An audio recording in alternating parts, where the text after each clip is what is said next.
Well, hi, this is Charlotte Pierce. I'm the producer of Ready Row USA, and welcome to our show today. It's the second in our series of the arts of rowing. We have Jonathan Wright, Jonathan A. Wright. Hi, Jonathan. And we go live with video and audio a couple times a month. We love to have people follow us on social media and subscribe on your podcast apps, because we pull the audio after the live stream, and you can either watch the replay or you can listen to it on your way to rowing. It will be about 20 minutes. So we'd love to have you subscribe and review us on the podcast apps. This is the Arts of Rowing 2022, and I think we'll keep it up in the coming years. But so far this year, we've had Jonathan, who's here with us now today, a poet and builder and craftsman. And then Daniel Boyne, author, and Nancy Diesner, who's a printmaker and sculptor. I have one of her pieces. And Susan Wood, and she's a painter and a high-performance para rowing coach. And Eamon Glavin, who's doing an incredible production. He's a documentary filmmaker and photographer, and he's doing an incredible piece on from zero to Olympics, I think it is, something like that. So following these people who train and go to the Olympics, basically from kind of nothing. And so Eamon's got a great thing going. Is your wife able to get on? Yeah. It says live in 3 minutes, but that was 5 minutes ago. It just says live in 3 minutes. I don't know who. Yeah, we're live now. So, and first I'd like to mention our sponsors who kind of help us keep the lights on and the bits and bytes flowing. Resolute and Sykes USA, or Sykes Australia actually bought Resolute and is creating a dynamic partnership with that fine builder, that Resolute.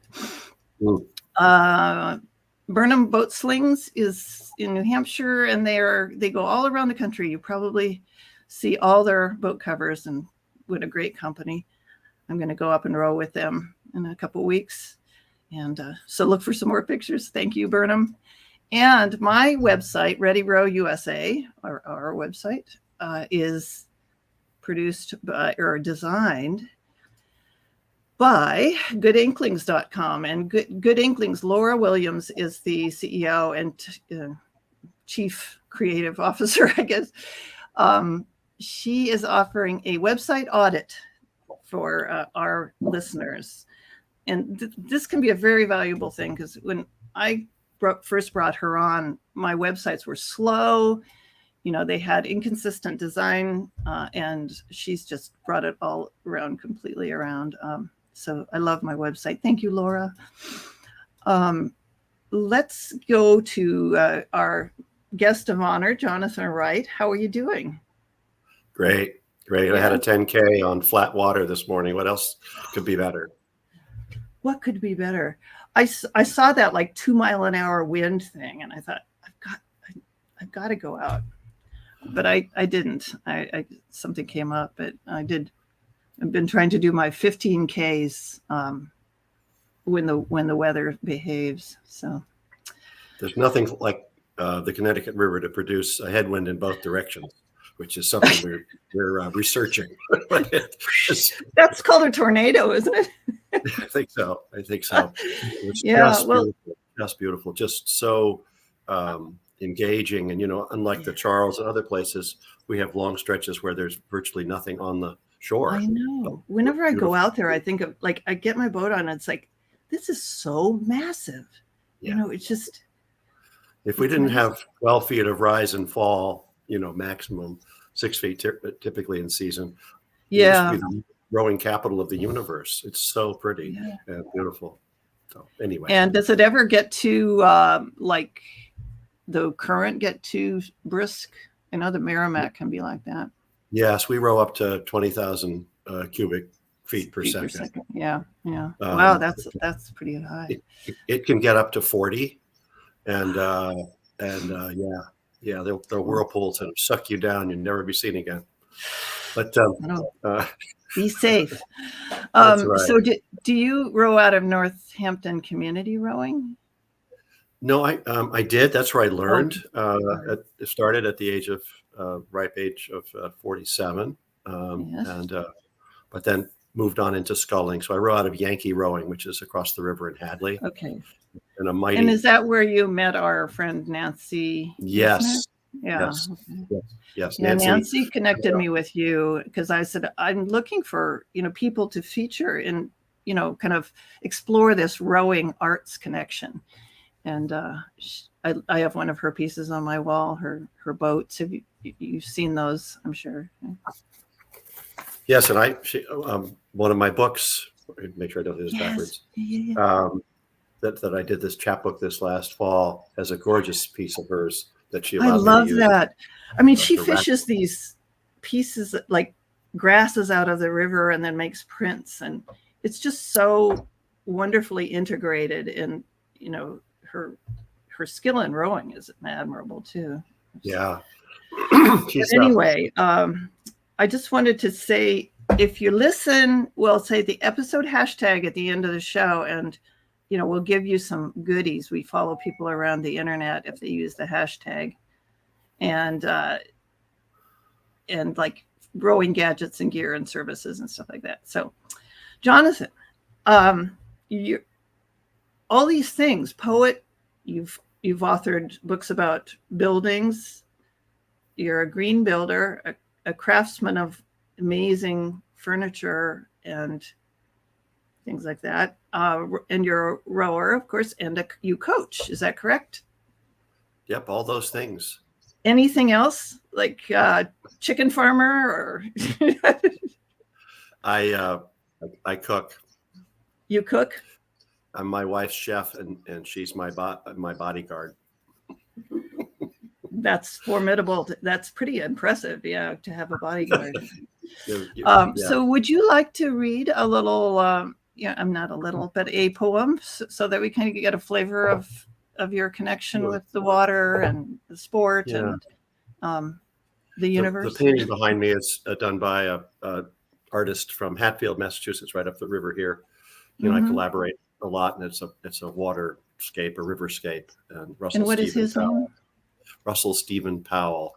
He doesn't. He's not a rower, so he's in no other way is he defective. Is he the one that produced that Watershed magazine? Yes. Yeah. Okay. Yeah, I thought so. Yeah. All right. Well, it's your stage here for a second. Okay. After the Rain was published here about 7 years ago by Gallery of Readers Press. And there's a piece in it called Rowing in Shad Season.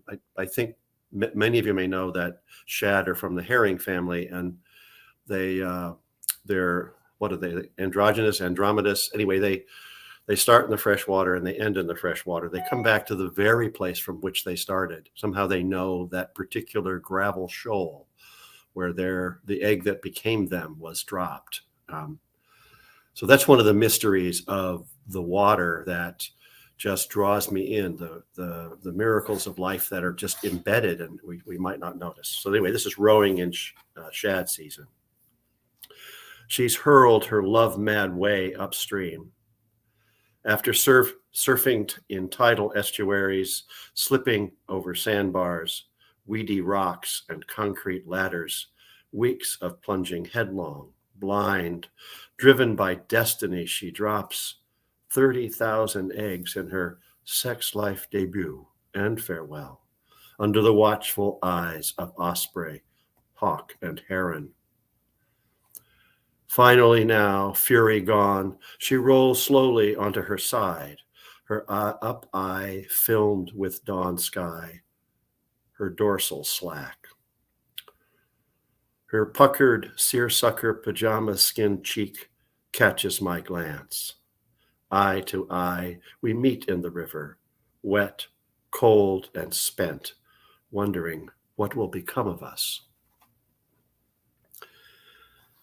So as you may know, they have that one shot, drop their 30,000 eggs, and it's over. So we have there's a shad season when they're coming upstream, and then there's a shad season when the bodies go downstream. And it's a reminder of many things about life, whatever you make of it.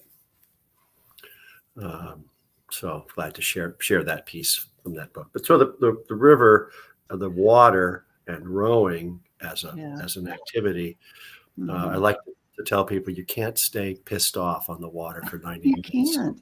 Cannot it's like hold. My motto is life imitates rowing. It's like it's just, that's the way I live now. If I have anxiety or something like that, I go out and it just goes away. I just let it go down the river. Yes.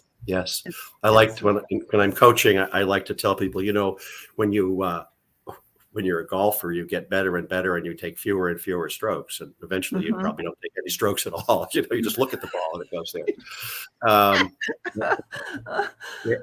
Whereas in rowing, we take more and more strokes as we get better.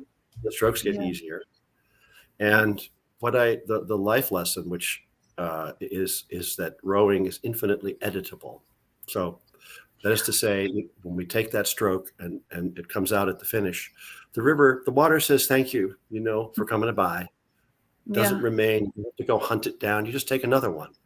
And so it's that, for me in writing, it's that sense that we can just keep going, and what's good will be emergent, and what's not, we'll just let go of. And so you get attached to the particular words. And so those are, that's the way that I write, is in more of a continuum, and it's a rhythm, physical. And then do you keep working over your pieces, or do you? Yeah. So would you take that poem and kind of? So I don't have anything to write with on the river, but I words and images collect themselves, and I write them down when I go. Yeah. But the rowing is cleansing, it's like a mind shampoo, the rowing, just kind of like, and you rinse it out and say, okay, so that really wasn't important anymore. And this was really fun. And what about the legs on that heron? I'm always stopping to take pictures of herons, like they're just miraculous things. How do they even stand up? I don't know. And then they're like, at certain times of the year, I think like last month, there would be a juvenile, and the adult sort of showing it how to fish, I guess, right under the bridges there on the Charles. They were around. We have peregrine falcons under the Coolidge Bridge, which is the main artery. One morning a few years ago, was all this carrying on and squawking and splashing around in the water. And that was the morning and the moment when the young were literally kicked out of the nest to go figure out how to fly and to swim. Yeah. So, thanks, Mom. I did. I have a good friend, some good friends who are falconers, and they were instrumental in getting the DDT ban, and because they went up and did all this research with eggs, the DDT, and I guess the 60s or 70s probably was thinning the eggs, and they were down to 400 individuals in the United States or something. But the falconers were So I know there's one of the things I've learned in this green building world is that we're really on our own here. That we think of the EPA as taking care of all of these things and so on, but they actually only track 8 chemicals, and there are 10,000 introduced in American industry every month, and so we really have to pay attention. And I think that's when I'm rowing, well, first of all, I often hit things because I go into my space and there's one buoy out there and I'll run into it. But I'm glad I'm not the only one. I don't call them navigational markers. I call them gravitational markers. They get a hold of the buoy magnet myself. Bow. They just grab the bow and just bring it right in for a bullseye. They just do, yeah. Oh, and Nancy Deisner we have a question from Nancy. Do you ever find that the rhythm of the stroke works into the rhythm of your words? You kind of Yeah, it's a referred to great. that a little. Well, first of all, I love that picture of the dog with the I know. burqa, whatever it is. Anyway, so yes, so so absolutely, the breathing, the natural breathing process, of, which is either shortened or distorted or ignored, except if we're meditating, comes to the forefront in rowing while I'm sculling. And of course, it's, that the drive is the count of one, and then the recovery is the count of three. Cool. So we're taking in 3 times as much as we're putting out. And so I find that very restorative and reassuring, and kind of keeps me in my place, Yeah. Do you write every day, or do you? It's episodic. I've in for this book, the Season of Dreams, I did a 2-week solo retreat in the shacks on Cape Cod, and that was amazing. And you have a major. Sorry, you have a major publisher, or you? No, these are the Living Building book was brought out by the press in Washington State. These others are smaller local presses. Yeah. But the Living Building book, was that your solo production, or were there other people writing in that? No, it's a collection of 30 stories. What I found and found in the Living Building Challenge, which is a whole nother topic, but these buildings are in tune with their place and with the planet, in ways that no other process is. And what I found was that engaging skilled craftspeople and labor and designers in something that gives life creates a level of inspiration and understanding of the environment, and brings out the best possible work that people can do. When we feel like we're part of the healing of the earth, we thrive. And so, getting from less bad to what does good look like, that's the deal. And that's, and I think, is that true? That for me, that's true. So true of sculling, is like, finally at some point in the row, it's not about correction. It's about integration almost, it's about, and sort of like letting it go. Like one of my coaches, Brian Dino Menachie, I will never forget something he told me. It was like, I'm notorious for working too hard and trying too hard. Yes. Like basically wasting a third of my energy on just trying to kill it. And so he says, Charlotte, you just pretend that you have the doves on your oars and you're just going to release them. You look like you're throwing them down on the ground now. I will never forget that. And I think about releasing the doves, just like kind of, it helps my psyche and my rowing, I think. Yeah, I don't want to say anything unkind about sweep rowing. It's amazing, just a feat of incomparable feat. But there is in the sculling, when I was rowing team boats, we always seemed to be down to port. I would be port stroke, and when I started sculling, I realized that was because of how I was rowing. I was bringing the boat down to port, and I was like, I know. You're always thinking it's somebody else. Year after year, we're down to freaking port, So, but it's so true. I mean, in all the time I worked with Jim Deach, you just when you come up to the catch, you literally unweight the oar handle. That's all you do. There's almost no motion. I heard Jim say that too. And then it's just straight back and in here, and with the thumbs over the end, just the fingertips roll, and the oar just lifts itself out of the water, and that's it. It doesn't come up very far. No. It's almost nothing. One of the things I do when I'm starting people out is I get in the water with them. I'm holding the stern of the boat, and I'm standing in the water, and I have them come up to the catch, and then gradually just let go of the oar as I hold the boat. And I said, see where the oar is? See where the top of it floats where it's supposed to.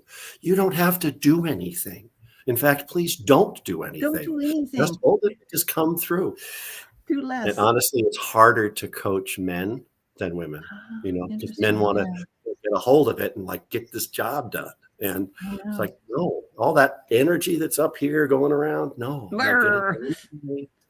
I know. That's why you need coaching. You know, I haven't had much this year, but I need to get back into it because I need to have someone check on me. Yeah. But we're getting toward the end of our time, but I would love it if you, oh, by the way, we are live streaming, but if you're listening on your podcast apps, we will put Jonathan Wright's images on our blog post, which is ready at readyrowusa.com. And you can see his wonderful work. He did master craftsman and builder and coach and rower and in Northampton. So I would love it if you could read another book or a poem. read another poem for us. That would be great. I was thinking this morning, you know, if you look at some of my furniture, there is often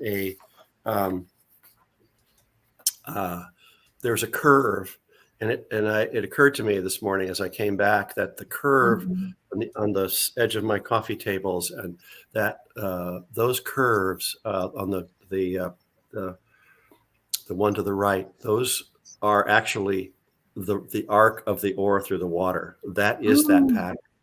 So I freehand them. You know, I just draw them out on the wood, and I don't get across the room with a string and a pencil and all that stuff. I draw them, and that's what I realized. That's what I'm drawing. The water is giving me that. Yeah. And are these commercial, or do you just do these? They're individual pieces. Commissions or? Yeah. Yeah. And a lot of them are gifts. You know, they're just gifts. That was the piece on the right there is it's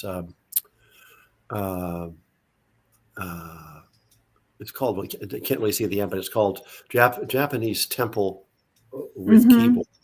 The legs turn under, so that gives it kind of a temple gate look, temple gate. And then underneath there are walnut and white maple, which for the magazine rack. And my wife came down as a pianist, and she said, "It looks like a keyboard." I said, "Damn, you're right." Yeah. Well, it reminds me of those screens in, you know, in Japanese tea houses, or you know. Yes, the shoji. Yeah. So let me just give you something called water love. Swimming is proof the sea never tires of me. Minerals, water, salt, and family. The same love as my human kin. Kisses that linger on the heart-shaped rock left for me. A finger on the lips for a secret kept. The tingling in the back of my hand when I touch your face, more when sleeping than awake. Love accumulates its second chances. Excuse me. Love accumulates its second natures in second chances, in pawns and hands, in my body, on my wrists. Promises surface slowly, rise up for keeping. So that is a water piece, more about being in the water. Nancy's a swimmer. And that's from Season. Yeah. That's from Season of Dreams. Season of Dreams. So, do you have a website, or where can people find I do, but it's not very useful. This was this is full of photographs. That residency was the last of May and the beginning of June. Some incredible opportunities for understanding the place on the Cape. So cool. Yeah. So can people go to Amazon and just search for Jonathan A. Wright? Jonathan A. Wright, and I think there are 37 of them or something. But you'll there's a few, but only one of you. Right. Okay, well let's have you back. I wanted to mention a couple of things that people can find at Ready Row USA, besides Jonathan's wonderful images and work and the slideshow that we just presented on the live stream, we would love to have your club news. If you have a event going on at your club, or you just want to talk about it, we can bring a few people. We do club spotlights, and we can also mention it on the show and in our blog and so forth. I know Philadelphia Rowing has the thing coming up next week that they posted on our club news summer program. So there might be still time to get into that. It's a great, awesome club, just with inclusivity as its middle name. I love Philadelphia Rowing, and we will do a spotlight on them. We did one last year, I think. But club news, readyrowusa.com. We also collect gadgets and gear. So anything you'd love to take in the boat with you, like a little, I don't know, I have this thing that holds a water bottle on my phone. There's also, like little gadgets you can put on your erg and stuff like that. But please send us those, and we'll talk about them. And my books, I am also a publisher. My book, we're coming out with a book about a kid who saves the oceans with his friends. It's Very ages cool. 4 to, yeah, it's a sweet book. That illustrator it's the second one he's done for us. And he also, what's that? I said, wow. Just yeah, wow. I know. And this is Daniel Fiore is his name. And he did this book too. It's 10 famous authors. And it's a very diverse lineup of authors, including some well-known famous names like Thoreau, but also some just various diverse communities authors. Again, I like 4 to 9, 4 to 10. Wow. And we are such a treat to be able to talk across the edges of the boat and the water and the creative work. It's such a brilliant I love it. thing that you put together, because I can refer to it when I'm doing a reading, but to be able to just immerse in this conversation with you and with people who are out there are going to watch this and understand the gift that we are given through the oars and the boat and our ability to and relax. it's like so much, it's so much schlepping, and then you get boat on the water, you get the oars in, you push off, and it's like, this is why I do it. This is why I do it. Yeah.